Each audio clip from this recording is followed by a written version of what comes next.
We're with Beau Sulser, the DartmouthSports.com Male Athlete of the Week. Beau, terrific performance at Harvard on Sunday. You had 2-hit shutout. You threw just 67 pitches. Did you even break a sweat against the Crimson?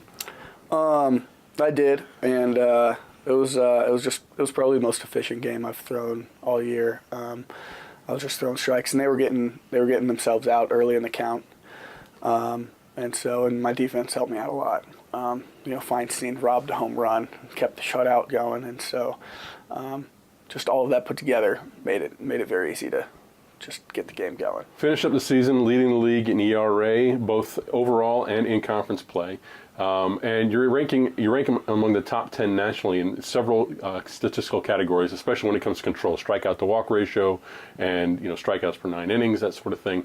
So what was the focus for you this year? You got healthy last year after an injury, and this year you did miss a couple starts, but you were able to come back and finish strong as well. The focus for me was just like refining everything. Last year was my first year back off of a major surgery, and so it was more about getting healthy and just being on the mound.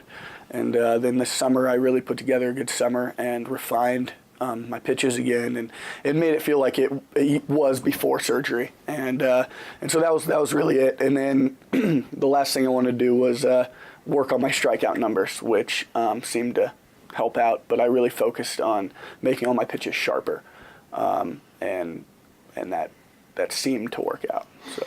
You've got a month now until the Major League Baseball draft, and I would assume that you're kind of looking forward to this, hopefully, and maybe have some expectations. But what are you going to be doing over the next month to try and keep yourself in shape and ready to go if your name does get called?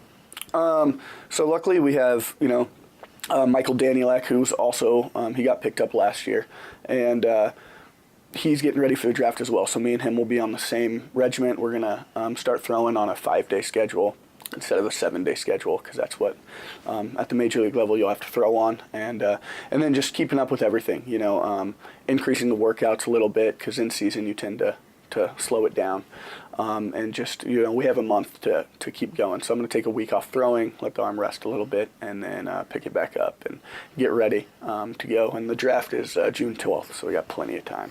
All right, well, good luck with the draft, and congratulations on your season this year. Thank you, really appreciate it.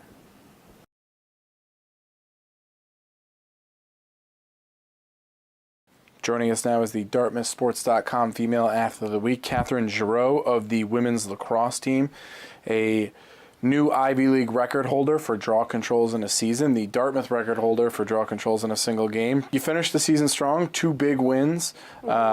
Take us through, I guess, the last 2 weeks, you coming up on a record, and also just the team kind of finally clicking and getting those 2 Ivy League wins out of the way. Yeah, I mean, coming into Yale, we hadn't won an Ivy League game yet, and we really wanted it.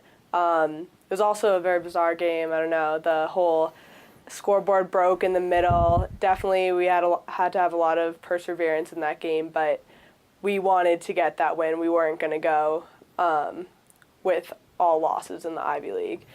Yeah. In terms of maybe preparing for the end of the season, you come into it, is there a different mentality heading into that Yale game and then heading into the Brown game this past weekend?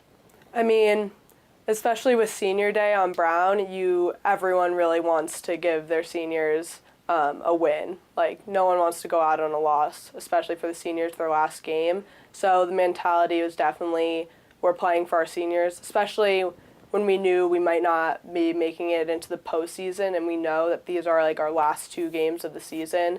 There's no need to hold back. Everyone was just going to give their all. What is it?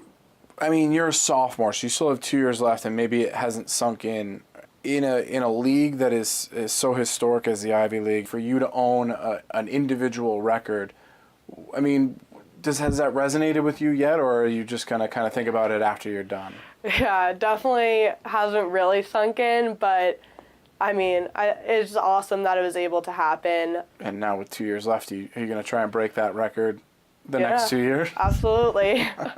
Well, thank you for joining us, and congratulations, and good luck this summer as you prepare again for the 2018 season, as crazy as that is to say. Kathryn Giroux, thank you. Thank you.